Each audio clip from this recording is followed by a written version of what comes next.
Hello class 12। अभी तक आपकी सारी तैयारी हो गई होगी, सारा कोर्स आपने पढ़ लिया होगा। अब ये तो रिवीजन का समय है आपके। तो कैमरे बंद अपाहिज कविता के 3 वीडियो मैंने आपको दिए थे, जिनमें व्याख्या, प्रश्नोत्तर, एमसीक्यू दिए थे।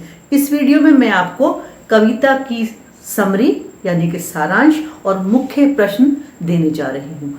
ये प्रश्न मैं आपको बताऊंगी और इसका लिखित रूप भी आपको वीडियो के साथ मिल जाएगा। तो देखिए, मैं पहले आपको रिकॉल करा देती हूँ। कविता कैमरे में बंद अपाहिज कविता रघुवीर सहाय जी ने लिखी थी। ये 1960 यानी कि 1960 के बाद की कविता है। उस समय कवि जो कविता करते थे वो बहुत ही वास्तविकता की ओर हुआ करती थी। इसमें कवि रघुवीर सहाय जी ने, क्योंकि वो खुद आकाशवाणी दूरदर्शन से जुड़े हुए व्यक्ति थे, वहां पर किस तरह से प्रोग्राम बनते हैं, कार्यक्रम संचालक किस तरह से प्रोग्राम जिसके साथ करते हैं उससे क्या उत्तर चाहते हैं, ये सब बताने का प्रयास किया है। कौन समर्थ है, कौन कमजोर है, कौन दुर्बल है, कैसे इंटरव्यू होते हैं, इंटरव्यू के लिए क्या कितने पैसे दिए जाते हैं, जो प्रश्न करता है वो कैसे सवाल करता है और उत्तर देने वाला कितना उलझन में हो जाता है कि क्या उत्तर वो दे और क्या नहीं दे। और यदि व्यक्ति अपंग है तो वो समझ ही नहीं पाता कि अपने दुख को किस प्रकार से दूसरों के साथ शेयर करे। चलिए, ये तो कविता की समरी हो गई। आपको ऑलरेडी ये आता है क्योंकि आपने तैयारी कर ली है। अब आपको मैं इसके 2-3 मुख्य प्रश्न बताने जा रही हूं, वो आप याद कीजिएगा। देखिए, इसका पहला प्रश्न आपकी पाठ्यपुस्तक के बैक साइड का है। ये प्रश्न नंबर 3 है। हम समर्थ, शक्तिवान और हम एक दुर्बल को लाएंगे, पंक्ति के माध्यम से कवि ने क्या व्यंग किया है।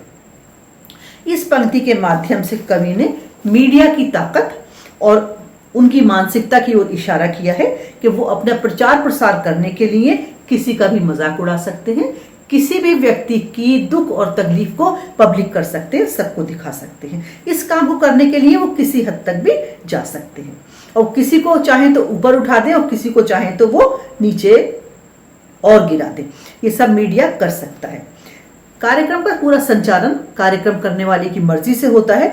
जो वो चाहता है वही उत्तर चाहता है कि सामने वाला दे दे। इस तरह से वो एक समर्थ शक्तिवान हो जाता है और जिसको वो लेकर आते हैं वो यकीनन दुर्बल व्यक्ति होता है, कमजोर व्यक्ति होता है। तो दूसरा इसका जो हिस्सा है वो है हम एक दुर्बल को लाएंगे।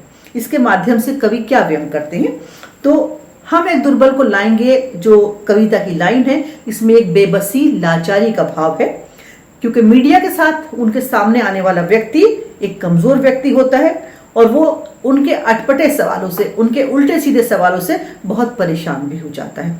कोई कोई तो इतना परेशान हो जाता है कि वो रोने लगता है, और क्योंकि उसको सारे उत्तर कार्यक्रम संचालक के निर्देश पर यानी कि उसकी मर्जी के हिसाब से देने पड़ते हैं। तो ये एक प्रश्न इसका हो गया जो आपकी पाठ्यपुस्तक से था। एक प्रश्न मैं आपको और बताने जा रही हूं। कैमरे में बंद अपाहिज कविता में निहित व्यंग पर टिप्पणी कीजिए। ये कैमरे में बंद अपाहिज जो कविता है उसमें जो व्यंग है उस पर इस प्रश्न में टिप्पणी चाहता है लेखक। तो देखिए, कैमरे में बंद अपाहिज कविता के माध्यम से कवि कहना चाहते हैं कि मीडिया वाले समर्थ और शक्तिवान होते हैं। वो किसी की करुणा को भी खरीद सकते हैं, बेच सकते हैं, कमजोर व्यक्तियों को सामने लाकर लोगों की सहानुभूति बटोरते हैं और आर्थिक लाभ स्वयं लेते हैं। इनको अपनी लोकप्रियता चाहिए होती है और इससे इनकी लोकप्रियता और आय यानी कि नेम और फेम दोनों इनको मिलता है।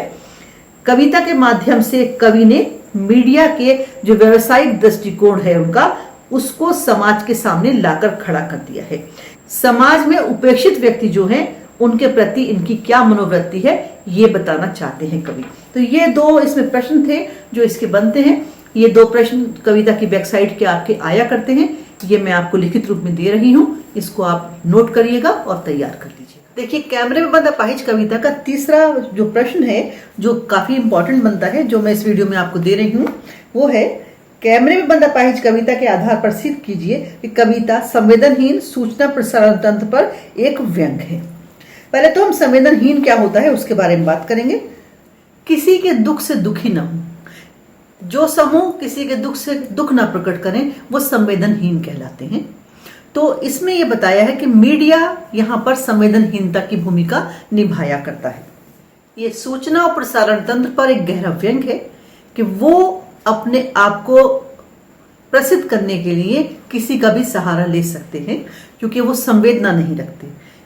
अब यहाँ पर दिखाया गया है कि उन्होंने एक अपाहिज का सहारा लेकर अपना एक अच्छा सा प्रोग्राम कर डाला, जो उनके हिसाब से बहुत अच्छा है, लेकिन बेचारे जिस व्यक्ति को लाए हैं उस बेचारे के हिसाब से वो प्रोग्राम जो है उसे सिर्फ पैसे देता है और कुछ नहीं देता, और कहीं कहीं उसे गहरा दुख भी दे जाता है कि क्यों है वो अपाहिज, जो दूसरे लोग उस पर प्रोग्राम करते हैं या दूसरे लोग उसके अपाहिजपन को दूसरों को दिखाते हैं। ये उसको दुख देने वाला है। ना तो यहाँ पर अपाहिजों के प्रति सच्ची संवेदना व्यक्त की जाती है और ना उनके मान सम्मान की परवाह की जाती है। बार बार एक ही सवाल करना, बार बार किसी कमजोर से कमजोरी उसकी पूछना, उसके मान सम्मान को, उसके दिल को ठेस लगवाने जैसी बात है, जो इस कविता के माध्यम से किसी भी कार्यक्रम में क्या किया जाता है ये समझाने का प्रयास किया है हमें रघुवीर सहाय जी ने, क्योंकि वो खुद जो है इस विभाग से जुड़े हुए व्यक्ति थे, यहाँ की बारीकियों को समझते थे और जानते थे। किसी की बेबसी को बेचना और केवल पैसा कमाना ही यहाँ पर जो संचार माध्यम है उसका एक उद्देश्य रह जाता है। तो मैंने इस तरह से आपको कैमरे में बंद अपाहिज कविता के 3 ऐसे प्रश्न बता दिए जो कि आप याद कीजिएगा। इनका लिखित रूप भी मैं आपको यहाँ पर देने जा रही हूँ। इसके साथ मैं आपको बताती हूँ इसी कविता का काव्य सौंदर्य। विशेष में मैंने आपको बताया था रस छंद अलंकार, लेकिन अब जिस तरह से प्रश्न पूछे जाते हैं मैं आपको वो बताने जा रही हूँ। ये जो प्रश्न है ये आपका एग्जाम में पूछा जाता है, कभी 6 नंबर में और कभी 4 नंबर में। तो देखिए इसमें जो पंक्तियां हैं वो पूरी मैं कविता को एक साथ ले रही हूँ।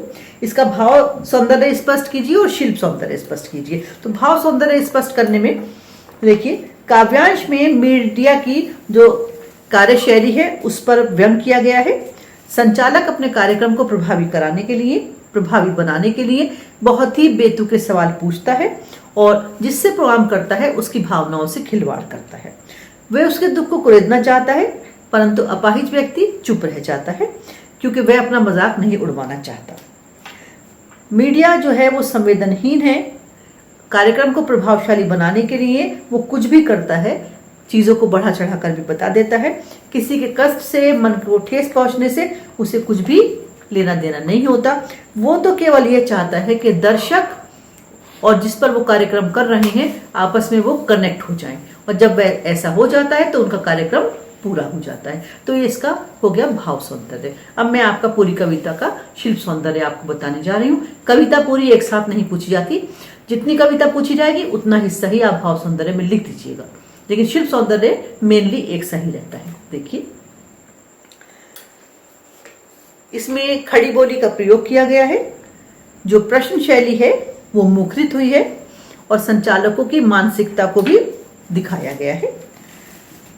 दुख देता में अनुप्रास अलंकार है। बड़ा बड़ा में पुनरुक्ति प्रकाश है। पूरी कविता में नाटकीयता है और मुक्त छंद है। कोष्ठक का प्रयोग किया गया है। कोष्ठक का प्रयोग जहां जहां किया गया है वहां वहां अपनी बात को प्रभावशाली बनाने का प्रयास किया गया है। तो इस प्रकार से ये हो गया हमारी कैमरे में बंद अपाहिज कविता का वो सारा वर्क जो आपको मेन कविताएं याद करने के बाद रिवीजन में याद करना चाहिए। इस वीडियो में मैं आपको उषा कविता का रिवीजन कराने जा रही हूँ, जिसे लिखा है शमशेर बहादुर सिंह ने। पहले के वीडियोस में मैं आपको उसका अर्थ, उसका एमसीक्यू, उसकी व्याख्या, उसके प्रश्न उत्तर सब दे चुकी हूँ। इसमें मैं आपका बैक साइड में जो काव्य सौंदर्य संबंधी प्रश्न आते हैं वो प्रश्न बताऊंगी, और आपकी कविता के जो मुख्य प्रश्न है मुझको लगता है बहुत इंपॉर्टेंट है, मैं उसको बताऊंगी। तो पूरी कविता में जो काव्य सौंदर्य के रूपी प्रश्न बनते हैं मैं उसका 3-3 का ग्रुप आपको पढ़ूंगी और तीनों के अर्थ भी बताऊंगी। काव्यांश में प्रयुक्त उपमानों का उल्लेख कीजिए। पद्यांश की भाषागत 2 विशेषताओं की चर्चा कीजिए और भाव सौंदर्य स्पष्ट कीजिए। 3 प्रश्नों का पहला ग्रुप ये बनता है, जिसके उत्तर इस प्रकार से होंगे। काव्यांश की निम्नलिखित उपमान प्रयोग किए गए हैं।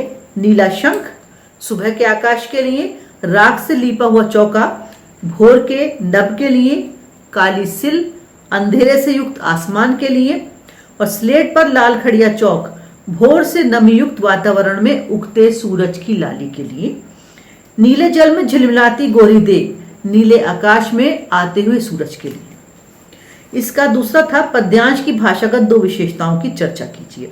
तो देखिए पहला है नए नए उपमानों का प्रयोग किया गया है, और दूसरा है गांव के परिवेश का सजीव चित्रण।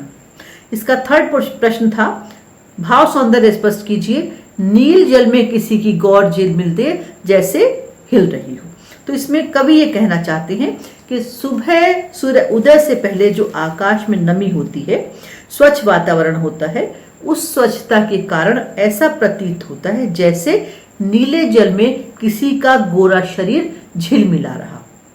और जैसे ही सूरज निकलता है ये सारा जादुई माहौल मिट जाता है। तो 3 प्रश्न जो बने उनका तीनों का उत्तर मैंने दिया। इसमें 3 प्रश्न और बनते हैं कविता पर। ये पूरी उषा कविता पर जो प्रश्न बनते हैं काव्य सौंदर्य संबंधी, मैं वो आपको बता रही हूँ। 3 बनते हैं। देखिए, कोष्ठक के प्रयोग से कविता में क्या विशेषता आ गई है, काव्यांश में आए किन्हीं 2 अलंकारों का नाम बताइए, और उपयुक्त कविता में किस दृश्य बिंब से आप सबसे अधिक प्रभावित हुए हैं और क्यों। तो देखिए, पहला इसका उत्तर है कोष्ठक का प्रयोग अतिरिक्त जानकारी के लिए किया जाता है। इसका खा शंख जैसे में उपमा है और बहुत काली सिल में उत्प्रेक्षा अलंकार है। इनसे आकाश की पवित्रता और प्रातः के जो अंधेरापन है उसको प्रकट किया गया है। इसका तीसरा है दृश्य बिंब से आप अधिक प्रभावित होते हैं और क्यों।